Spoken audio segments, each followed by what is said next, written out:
வணக்கம் வணக்கம் வணக்கம். இன்னைக்கு நம்ம மணப்பெண் சமையல்ல பாத்தீங்கன்னா ஹோட்டல் ரெசிபிஸ் தான் பார்க்க போறோம்.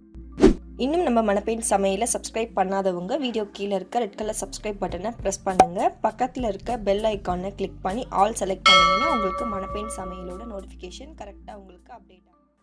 மசாலா தோசைக்கு மசாலா ரெடி பண்ண போகிறோம். அதுக்கு டபரா வச்சுட்டு 50 கிராம் அளவுக்கு டால்டா சேர்த்துக்கோங்க. கூடவே பார்த்தீங்கன்னா 50 கிராம் அளவுக்கு சமையல் எண்ணெய் சேர்த்துக்கோங்க.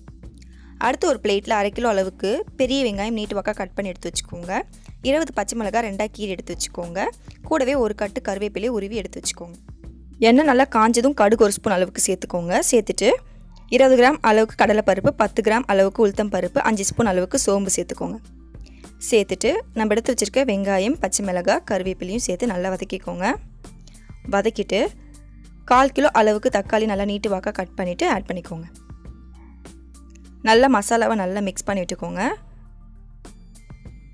கூடவே பார்த்தீங்கன்னா தக்காளி வதங்க கல் உப்பு ஆட் பண்ணிக்கலாம். இப்போது மசாலாக்கு ஏற்ற மாதிரி 2 ஜக் அளவுக்கு தண்ணி விட்டுக்கோங்க. விட்டு இது நல்லா கொதிக்க விட்டுருங்க. அதுக்குள்ளே வேக வச்சுருக்க உருளைக்கிழங்கு 1/2 கிலோ அளவுக்கு இருக்குது. அதை வந்து தோல் உரிச்சிக்கலாம். நல்லா மசிச்சு எடுத்துக்கோங்க. தோல் உரித்து நல்லா மசிச்சு எடுத்துக்கோங்க. இப்போது ஒரு ஜக்கில் 1/2 ஜக் அளவுக்கு தண்ணி எடுத்துகிட்டு ஒரு 50 கிராம் அளவுக்கு கடலை மாவை சேர்த்துட்டு கரைச்சிக்கோங்க. மசிச்சு வச்சுருக்க உருளைக்கிழங்கு அதை சேர்த்துட்டு நல்லா கலக்கிட்டு நம்ம கரைச்சி வச்சுருக்க கடலை மாவையும் அதோட சேர்த்துடுங்க.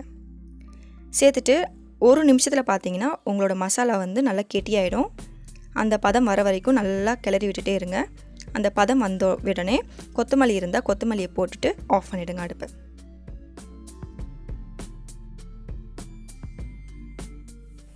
அடுத்து தோசை போட போகிறோம். கல் நல்லா காஞ்சிருச்சான்னு தண்ணி தெளித்து பார்த்துட்டு தொடப்பத்தை வச்சு நல்லா வந்து தேய்ச்சி விட்டுட்டு தோசை மாவு பார்த்தீங்கன்னா இட்லி அரிசி வந்து 4 கிலோனா பச்சரிசி வந்து 1/4 கிலோ, வெந்தயம் வந்து ஒரு 5 ஸ்பூன், உளுந்து வந்து 1/2 கிலோ. நல்லா வந்து திக்கான பதத்தில் மாவை வந்து ஆட்டிக்கணும். நல்லா ஊற வச்சுட்டு 8 மணி நேரம் ஊற வச்சுட்டு மாவை ஆட்டிட்டு ஒரு நைட் மட்டும் வச்சுட்டு நீங்கள் தோசையை வந்து ஊற்றுனீங்கன்னா உங்களுக்கு நல்ல பேப்பர் மாதிரி தோசை வரும்.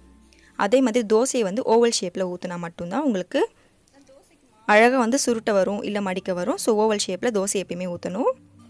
நல்லா மெலிசாக தேய்ச்சி ஊற்றிட்டு எவ்வளோ எண்ணெய் விடணுமோ அந்த அளவுக்கு எண்ணெய் விட்டுருங்க. விட்டு நல்லா தேய்ச்சி விட்டுக்கோங்க.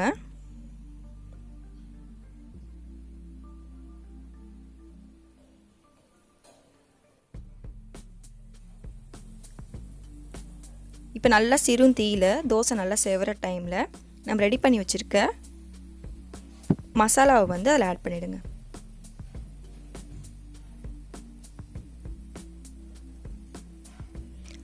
ஆட் பண்ணிவிட்டு கொஞ்சமாக எண்ணெய் விட்டுட்டு மசாலாவும் தோசையும் வந்து சேரணும். ஸோ அது வரைக்கும் டைம் கொடுத்துட்டு வேக வச்சுருங்க. இப்போ தோசையை வந்து நம்ம வந்து மடிக்க போகிறோம். ட்ரையாங்கிள் ஷேப்பில் வந்து மடித்தோன்னா நம்மளோட பாரம்பரிய தமிழ்நாட்டு மசால் தோசை வந்து உங்களுக்கு தயாராகிடும். வாவ், சூப்பர், ரெடி ஆகிடுச்சு. இப்போ வந்து இதை சர்வ் பண்ணிட போகிறாங்க. இவ்வளோ தான் ஃப்ரெண்ட்ஸ் மசால் தோசை. கண்டிப்பாக வீட்டில் ட்ரை பண்ணி பாருங்கள். ட்ரை பண்ணி பார்த்துட்டு கமெண்ட்டில் எப்படி இருந்தது சொல்லுங்கள். Bye friends.